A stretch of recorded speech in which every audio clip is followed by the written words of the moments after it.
สบายดีทุกคน2เดือนที่ผ่านมาข้าพเจ้าได้นำเสนอหนึ่งเรื่องราวที่กำลังเกิดขึ้นและกำลังมีการเปลี่ยนแปลงโดยเฉพาะแมนถนนอยู่ที่สีหอมเนาะหรืออีกอย่างหนึ่งก็คือการก่อสร้างเส้นทางอ้อมหอบสถานีรถเมล์ด่วนหรือว่า BRT นั่นเองในตอนนั้นเนาะแมนอยู่ในช่วงที่เพิ่นมีการเฮ็ดท่อระบายน้ำเนาะและมาฮอดปัจจุบันนี้เป็นกลางเดือนมีนา2025เนาะได้เห็นได้ว่าโครงการของเพิ่นตอนนี้แมนมีความคืบหน้าไปได้หลายเปอร์เซ็นต์โดยเฉพาะแล้วเพิ่นได้มีการเทคอนกรีตเนาะสำหรับเส้นทางดังกล่าวนี่มาได้จุดหนึ่งแล้วก็คาดว่าอีกพอเท่าใดวันเนาะก็จะสำเร็จแล้วเราก็จะเห็นเส้นทางใหม่แล้วก็เป็นโฉมหน้าใหม่ในเส้นทางดังกล่าวเพราะว่าเพิ่นจะมีการพัฒนาแล้วก็ปรับปรุงเนาะให้กลายเป็นถนนคนยางในใจกลางเมืองแล้วก็เป็นเส้นทางอ้อมหอบของสถานีรถเมล์ BRT สีเขียวคือวิดีโอที่ผ่านมาเนาะครับเจ้าได้นำเสนอว่าถนนเศรษฐาธิราชเนาะแมนเป็นถนนที่เพิ่นจะให้เป็นสถานีใหญ่หรือว่าฐานซิดมอเนาะของรถเมล์ BRT นั่นเองฉะนั้นก็คือเส้นทางต่างๆอ้อมหอบในบริเวณนี้เนาะในขอบเขตนี้ก็ต้องได้มีการพัฒนาไปพร้อมๆกันเลยเนาะทุกท่านเราก็จะเห็นได้ว่าจุดนี้เพิ่นก็จะมีการขยายทางออกไปเติมแล้วก็ได้มีการปรับปรุงพื้นที่ออกไปเติมนะให้มันมีความสวยงามแล้วก็มีความสะดวกสบายเพิ่มเติมขึ้นเนาะเพราะว่าการที่เพิ่นเฮ็ดจุดนี้เนาะก็คือให้เป็นถนนคนยางแต่ก่อนมันก็จะมีอยู่แล้วเนาะแต่ว่าตอนนั้นมันก็รู้สึกว่ามันแคบเนาะแต่ว่าตอนนี้มันขยายออกเติมเพราะว่าจุดนี้ทุกทางเส้นทางขอบเขตบริเวณนี้ของสีหอมมันจะเต็มไปด้วยที่พักอาศัยเนาะเต็มไปด้วยห้างค้าต่างๆเต็มไปด้วยการให้บริการต่างๆทุกคนจะสังเกตเห็นเนาะว่าจะมีอาคารที่เป็น2ชั้นและก็3ชั้นเนาะให้บริการทางด้านอาหารกินดื่มที่พักอาศัยแล้วก็สิ่งที่อำนวยความสะดวกในขอบเขตพื้นที่นี่เลยเนาะแล้วก็กลายเป็นจุดที่สร้างชื่อเสียงให้กับนครหลวงเวียงจันทร์ในเส้นทางดังกล่าวนี้เนาะเพราะบวกกับมันเป็นบอนที่ลิ่นบอนกินบอนเที่ยวในใจกลางนครหลวงหาว่าเอามาลิ่นมาเที่ยวจังซี่เนาะมาซอกซื้อของอยู่ของกินเนาะส่วนหลายก็จะแม่นมาที่เส้นทางสีหอมเนาะและนักท่องเที่ยวหลายๆทางก็จะฮู้กันดีก็คือจะแม่นอยู่เส้นทางสีหอมหาว่าเฮาไปช้อปปิ้งไปเลือกซื้อเลือกเที่ยวจังซี่ก็คือแม่นเส้นทางแคมป์ขอกเนาะเป็นตลาดเต้นแดงนั่นเองนี่ทุกท่านนี่คือลักษณะเนาะที่เพิ่นกำลังดำเนินการอยู่ในปัจจุบันนี้ที่เห็นกันเนาะเพิ่นมีการวางท่อใหม่ในช่วงที่ผ่านมาเราเห็นว่าตอนนั้นทางข่าวจะนำเสนอไปเนาะแม่นเพิ่นได้มีการวางท่อแล้วก็ขยายจุดนี้เพื่อการวางแล้วในปัจจุบันนี้เพิ่นกำลังจะเทเป็นเส้นทางคอนกรีตจุดที่มีรวมคนก็คือจะแม่นในส่วนของทางด้านหน้าเนาะเป็นจุดที่เรียกว่าเป็นตลาดกลางคืนเนาะขายของอยู่ของกินทุกท่านก็คือส่วนของทางด้านหน้าแต่ที่นักท่องเที่ยวก็จะรู้จักกันดีแถวนี้ก็จากที่ข้าพเจ้าได้ติดตามเกี่ยวกับนักท่องเที่ยวหรือบล็อกเกอร์ที่เพิ่นมาเที่ยวสลายเพิ่นก็จะมาพักในขอบเขตแถวบริเวณสีหอมแถวใกล้ๆกับแถวไฮโซแถวเข้มของนี่เนาะเพราะว่านึงมันสะดวกสบายในเรื่องของการเดินทางไปมาเนาะแล้วก็สะดวกสบายก็คือเราก็ต้องย่างไกลแล้วก็คือบ่ต้องจ้างรถไปไกลเนาะเพราะว่ามันจะอยู่ใกล้ๆกันกับสถานที่ท่องเที่ยวหลากหลายเนาะสำหรับนักดื่มอย่างซี่เนาะผู้ที่มักดื่มมักบันเทิงอย่างซี่มันก็อยู่ใกล้กันเลยเนาะก็จะบ่ได้ไกลกันเนาะแถวๆนี้เพราะว่าถ้าต่อไปที่ยางมาแถวนั้นก็จะเป็นหอวัฒนธรรมทุกท่านแถวนี้ก็เต็มไปด้วยห้างค้าเนาะเลสบี้โฮเทลคาเฟ่คายแรงเนาะก็จะเห็นมีหลากหลายนะสีสันที่เกิดขึ้นอนาคตก็คือจะเป็นแถวนี้เลยเนาะเป็นเส้นทางถนนคนยางสำหรับชาวนครหลวงแล้วก็เป็นจุดที่ดึงดูดนักท่องเที่ยวสร้างชื่อเสียงเนาะให้กับทางบ้านเฮาตื่มก็เพิ่นกำลังมีการพัฒนาอยู่เนาะแต่ว่าระยะนี้เฮาก็อดทนน้ำกันก่อนนะทุกท่านเนาะเพราะว่าจุดนี้เพิ่นก็ให้เข้ามาขายเครื่องอาหารการอยู่การกินก็คือจะแม่นอยู่ในนี่เพิ่นจัดสรรเอาไว้อยู่แห่งบางส่วนทางด้านนี้เองแต่ว่าในตอนหน้าไปเพิ่นก็จะมีการจัดใหม่เพิ่มเติมเนาะให้มันสวยงามเพิ่มเติมเนาะในปัจจุบันนี้ก็ยังชื่อว่าลงตัวบ่มันก็บ่ได้ลงตัวเทื่อนะทุกท่านในเดี๋ยวนี้ทางด้านในเพิ่นกำลังเอาขายเครื่องนะกำลังมาจัดเครื่องสำหรับพ่อค้าแม่ค้าในห้างนี้นะฮะส่วนทางด้านนี้เพิ่นยังบ่ทันได้มาเปิดห้างเนาะตอนนี้หากัน 16:40 ปลายนาทีนั่นเองเนาะก็สิประมาณ 17 โมง 18 โมงพวกเราทุกท่านเนาะที่ว่าเฮ็ดมาหลายสำหรับหน้าทางก็คือว่าปรับกว้างออกไปเติมเนาะทุกท่านเส้นทางก็ถือได้ว่ามีการขยายออกมา เติบหนึ่งเนาะเดี๋ยวพาทุกท่านย่างมาเบิ่ง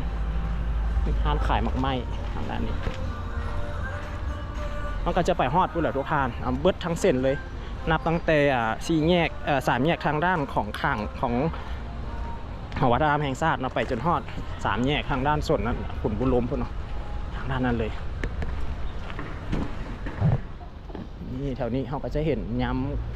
แต่ก่อนหน้านี้ถ้าพอยังบริเวณเส้นทางเส้นนี้แล้วมันก็เป็นถนนคนยางของนักท่องเที่ยวอยู่แล้วเนาะยามค่ายแรงก็จะเห็นมีจอ LED ขนาดใหญ่อยู่จุดนี้ในตอนนั้นมีการแข่งขันกีฬาบานเตะเนาะก็ได้มีเพิ่นมามึงบานเตะบานเนี่ยประมาณนี้จอดใหญ่ขนาดนี้เลยเพิ่นเจ้ามาก็ไปบ่ได้เลยเนาะเจ้าเข้ามาแล้วเจ้าก็ไปบ่ได้คือเก่าเนาะทางนั้นก็ตันเนาะทางนี้ก็ตัน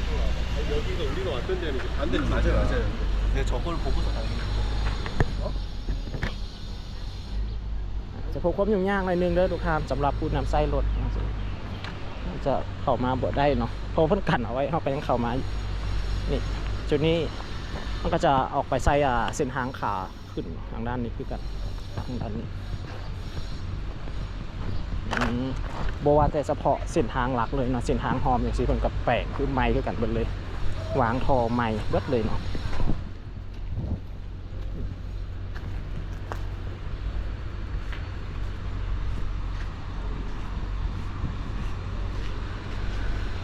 ร้านค้าแถวนี้นี่ข้าพเจ้าเคยมาอยู่จุดนี้เห็นว่า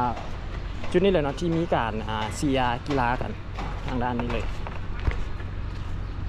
มันจะเป็นจุดแยกออกไปนี่ก็คือจะไปเส้นทางด้านเข้มของเนาะขึ้นทางด้านนั้นได้ด้านหนึ่งเนาะมันจะมีจุดแยกจุดนี้พี่น้องที่เพิ่นวางทอทางด้านลุมพี่เลยแถวนี้เพิ่นก็จะบางห้างนะเพิ่นก็จะปิดบริการไปสัวข่าวนั่นเอง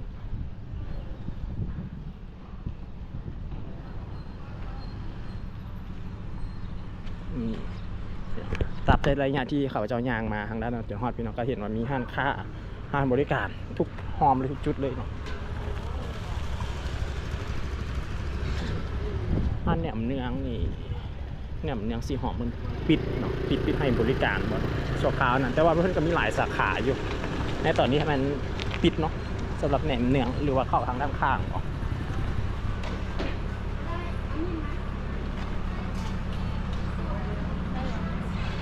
มีอาการแหบดังแล้วเนาะดังแหบคอแล้วทุกครั้งเริ่มบ่ไหวแล้วอากาศเปลี่ยนแปลงตลอดแล้วก็บวกกับปัจจุบันนี้เรามีหมอกควัน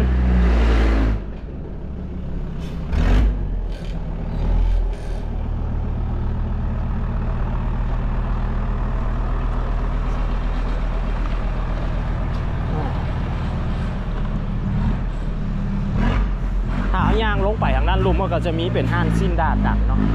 ทางด้านลุมก็ค่อนข้างว่าเป็นซอยลิ่นซอยเที่ยวนั่นแหละทุกท่านหอมซอยลิ่นซอยเที่ยวของนักท่องเที่ยวทุกท่านย่างข้ามไปฝากทางด้านนี้กันตื่มนะว่าเมืองบรรยากาศด้านนี้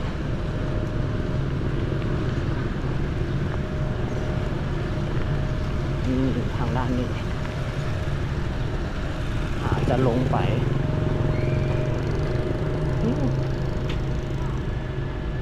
กว้างเนาะก็รายเดือนเติบไว้เนาะประมาณ2 เดือนได้เนาะที่เพิ่นลงมือในการเฮ็ดเส้นทางดังกล่าวนี่เราทางยาออกมาก็จะมาเจอกับ4 แยกเส้นทางจุดนี้เองถ้าเขาจะไปสนามบินก็แม่นขึ้นไปทางกำซ้ายมือพอมันจะเป็นเส้นทางขาลองอยู่แล้วเนาะถ้าไปสายล้มกับแม่นขับรถออกไปซื้อคนเลย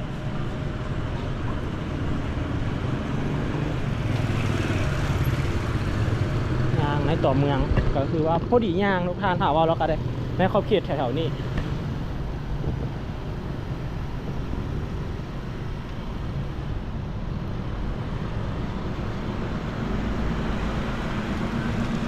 จุด4 แยกทางด้านนี้เนาะอันนั้นก็จะเป็นมาตั้งแต่สายลมทางด้านนั้นก็คือจะเข้ามานี่เนาะออกไปนี่ก็คือจะแมนไป ส่วนเจ้าฟังงุมก็ขึ้นไปทางด้านนั้นออกไปใส่สนามบินสากลวัดไต่แล้วก็ออกไปใส่เส้นทางเลขที่13เหนือนี่คือจุดที่ออกมาตั้งแต่เส้นทางลานสร้างเนาะถ้าว่าเขามาเส้นทางทางด้านนี้แล้วก็จะลัดออกไปใส่ถนนที่ว่า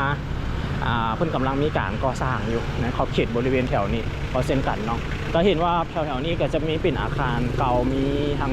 ในส่วนของร้านอาหารการบริการต่างๆก็เช่นกันแถวนี้มันก็จะมีอาคารเก่าค่อนข้างหลายเนาะก็คือขึ้นกับบ้านอนุนั่นเองบ้านอนุบ้านไฮโซกนะแถวนี้ช่วงแรงๆแบบนี้รถก็จะติดทุกทางค่อนข้างว่าจะหนาแน่นพอสมควรเนาะถ้าว่าเป็นมื้อวันจันทร์หาวันศุกร์นับตั้งแต่3 โมงครึ่งเนาะไปจนฮอด6 โมงอย่างเสียรถก็ค่อนข้างว่าจะติดหลายทุก4 แยกเนาะทุกเส้นทางในขอบเขตตัวเมืองปัจจุบันนี้อากาศก็อยู่ในบ้านเขาเปลี่ยนแปลงตลอดเนาะเมื่อวานนี้ยังฟ้าแดดอยู่แต่ว่าตกมามื้อนี้พัดท้องฟ้ามืดครึ้มแล้วเนาะก็ยังมีอากาศเปลี่ยนแปลงเนาะ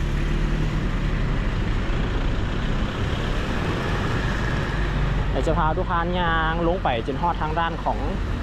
ลุมพุ่นเนาะส่วนของทางด้านฝ้าของสนามกีฬาเจ้าอนุวงศ์พุ่นเนาะตัวเมืองนครหลวงมันก็บ่ได้อยู่ไกลกันเนาะทุกท่านมันก็จะอยู่ใกล้ๆกันประมาณนี้เลยเนาะนี่ลัดไปลัดมากับสิ้นสุดจุกันเลยเข้ามาหอมนี่บ่ได้เนาะเราหาจุดนี้มันวางทอระบายกำลังลงทอเนาะทางส่วนทางด้านนี้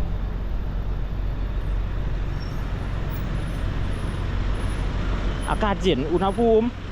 ในนครหลวงแม่จันทร์ตอนนี้มันอยู่ที่26 องศามีฝนตกในบางพื้นที่เนาะแต่ก็บ่ได้กวมรวมเบิดในนครหลวงแล้วก็เดี๋ยวพอดีเที่ยวพอดีย่างทุกทานหาท่านไหนมากในเรื่องของการย่างกับย่างได้ย่างก็สบายเลยในปัจจุบันนี้ถ้าว่าเขาจะเดินทางไปจุดใดจุดหนึ่งเนาะเส้นไหนเส้นทางหนึ่งมันก็จะมีเป็นรถสาธารณะให้บริการอยู่แล้วทุกทานแล้วก็จะมีบริการรถจัมโบ้เนาะที่เป็นก๊อกอย่างซี่เนาะเป็นรถแท็กซี่อย่างซี่มันก็สะดวกสบายผ่านแอปพลิเคชันอย่างซี่ธนาคารกรุงสวรรค์จำกัดสาขานี้ก็เป็นอยู่ในช่วงของทางด้านนี้เองนี่ยาวไปหน่อยนึงก็จะเป็นฮอดสนามกีฬาเจ้าอนุวงศ์เพิ่นกำลังมีการปรับปรุงใหม่เนาะเป็นสนามกีฬาใหญ่ในนครหลวงเนาะนอกจากสนามกีฬาแห่งชาติหลัก16แล้วก็คือมีอีก1สนามกีฬาก็คือสนามกีฬาเจ้าอนุวงศ์นี่แหละที่มีก่อนนั่นเองเนาะ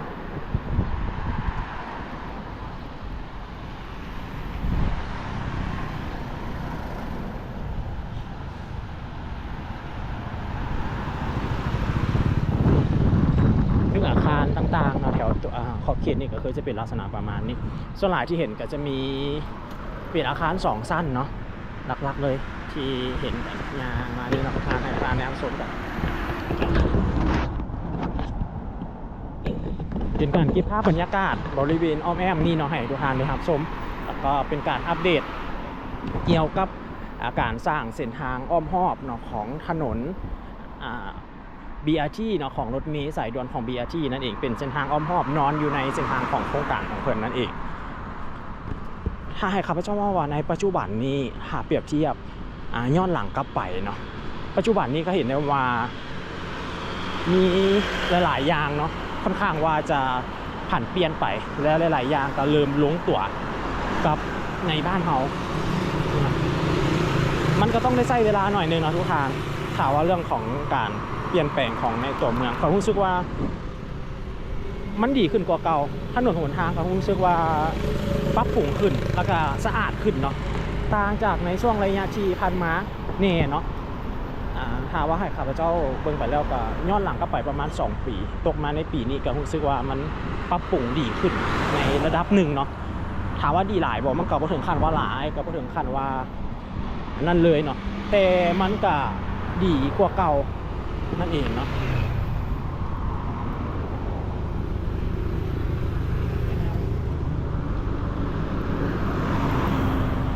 นี่นะย่างวันนี้ก็จะเห็นแรงๆมาหน่อยนึงเห็นมีนักท่องเที่ยวเพิ่นย่างออกมาเที่ยวก็ออกมาจากที่พักเนาะทานก็จะย่างไปบางทานนี่ข้าพเจ้ารู้จักอ้ายฮักคนหนึ่งเนาะที่เพิ่นมาเที่ยวลาวเพิ่นจะโบค่อยจะใช้เงินใช้บริการรถนอกจากว่าจำเป็นอีหลีเนาะเพิ่นส่วนหลายเพิ่นจะย่างออกเพิ่นว่ามักย่างหลายกว่าจะใช้อันบริการเอื้อนรถนี่นะฮอดแล้วนะก็คือส่วนของทางด้านนั่นเองสนามกีฬาสุพรรณวงศ์เนาะกำลังมีการปรับปรุงอยู่ในปัจจุบันนี้ก่อนนั้นทางด้านหน้านี่จะเป็นหอวัฒนธรรมทางด้าน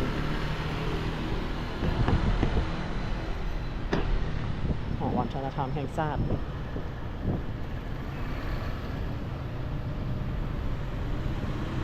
มันก็อยู่ติดกันกับเซเว่นเส้นเนาะแล้วก็อยู่ใกล้ๆกันกับสีหอมนั่นเอง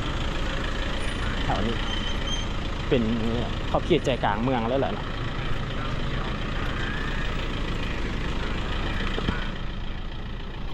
หาทุกท่านย่างไปดูในส่วนที่ทางด้าน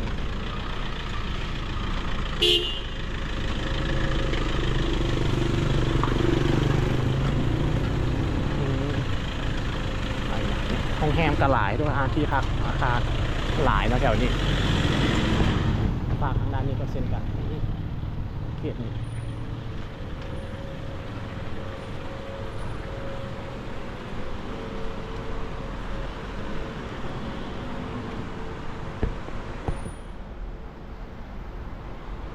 ทางย่างออกไปสิฮอดซีแยกพวกก็ย่างไปซื้อก็จะแมนออกไปใส่วัดมีไซเนาะก็จะแมนออกไปใส่อันนะพูดเลยนะแคมป์ของนี่มันก็บ่ได้ไก่เนาะที่เขาจะว่าอ้ายฮักเวลาเพิ่นมาเที่ยวลาวเพิ่นมักย่างเนาะก็คือสิเป็นประมาณนี้เลยเนาะมันก็บ่ได้อยู่ไกลก็กับว่าย่างลัดไปลัดมาก็หอนแล้วมันว่าบรรยากาศในปัจจุบันนี้เนาะในขอบเขตตัวเมืองของเขาประธานใดมักนี้การย่างในการเที่ยวก็เพื่อเป็นตัวเลือกเนาะในการมาเที่ยวก็เป็นการนำเสนออีกมุมมองนึงเนาะให้ทุกท่านได้รับชมเป็นอีกด้านหนึ่งของบ้านเขาเนาะเขาจะได้ย่างไปทางด้านนี้ออกไปใส่น้ำพุคือก็เอาเนาะทางด้านเส้นทางนั้นใส่กลางเมืองของเขาทางด้านข้างเนาะของหอวัฒนธรรมจุดนี้อาคารเก่าเนาะที่เป็นอาคารผสมวัดที่ว่าอาคารรูปแบบสไตล์ของฝรั่งแล้วก็ผสมทางด้านบ้านเขาอย่างมีเนาะแถวในตัวเมืองนี่ยังมีให้เห็นหลายอาคารอยู่ทุกท่านอันนี้ไปพุ่นก็จะเป็นส่วนน้ำพุทางด้านนั้น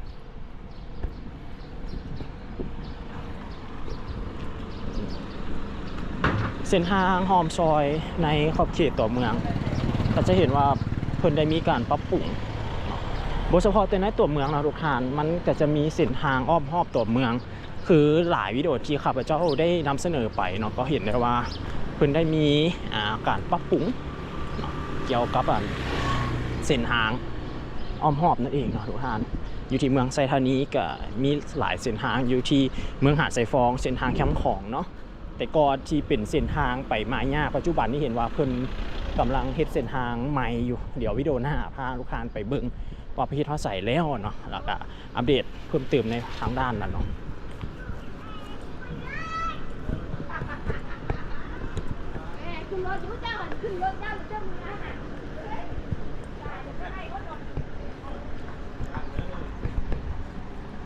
ย่างไปน้ำพุเนาะทุกท่านย่าง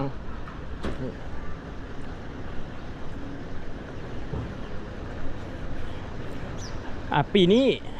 อยู่ที่นครหลวงพระบางคนกำหนดในการเที่ยวบุญปีใหม่ลาวเริ่มตั้งแต่เมื่อวันที่10หาวันที่19เนาะหลายวันเลยเติบเนาะแต่ว่าเมื่อที่มีการแห่นางสังขารมีการลิ่นก็คือ13 14 15เนาะคือเก่าเนาะทุกท่านแต่ว่าอันที่นอกเหนือนั้นก็จะมีการประกวดนางสังขารมีกิจกรรมอื่นๆเนาะที่เกี่ยวกับวัฒนธรรมการปฏิบัติของทางหลวงพระบางเพิ่นเนาะจะแตกต่างเนาะจากหลายๆแขวงเนาะโดยเฉพาะหลวงพระบางคือเอาชื่อที่ท่านฮู้เนาะเป็นเมืองมรดกโลกเมืองแห่งวัฒนธรรมเมืองแห่งความหลากหลายในกิจกรรมทุกๆปีข้าพเจ้าไปจังซี่ก็เห็นว่ามีหลายกิจกรรมนะสิ่งที่แตกต่างจาก ของหลายๆภาคเนาะแถวนี้จะมีทั้งเข้าอย่างต่างๆเนาะอย่างอ่อนแล้วเนาะน้ำพุเนี่ยก็ประมาณนี้ทุกท่านถ้าว่าท่านเดี๋ยวเอามาเที่ยวกับอยากจะย่างเอาบรรยากาศย่างเอาวิวกับย่างได้เนาะมันก็บ่ได้อยู่ไกลกันมันก็อ้อมหอบกันไปกันมาอยู่ในขอบเขตจุดนี้ย่างกลับไปกลับมาก็เจอ